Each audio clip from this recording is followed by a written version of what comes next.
వారు ఎక్కువ దూరం పారిపోయి ఉండరు. అటువైపు చూడండి. సంజయ్ చేతికి బుల్లెట్ తగిలింది. అతను, అభినవ్ ఆ చీకటి రాత్రి ఒక ఇరుకైన గల్లీలో దాక్కున్నారు. పద బాబు, త్వరగా బయటికి పద. అభినవ్, అభినవ్, నా మాట విన్నానా? ఇక్కడి నుంచి పారిపో, లేదంటే నిన్ను కూడా చంపేస్తారు.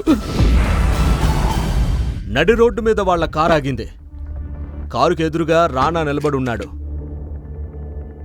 అభినవ్, బయటికి రా, అర్థమైందా? రాణానే సంజయ్పై కాల్పులు జరిపాడు.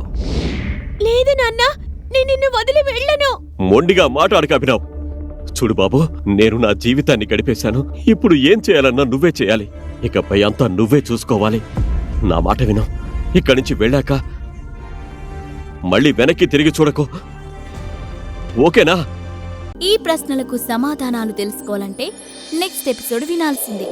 క్రింద ఇచ్చిన లింక్ ని క్లిక్ చేసి పాకెట్ ఎఫ్ఎం యాప్ ని ఇన్స్టాల్ చేసుకోండి. Stay tuned to Pocket FM.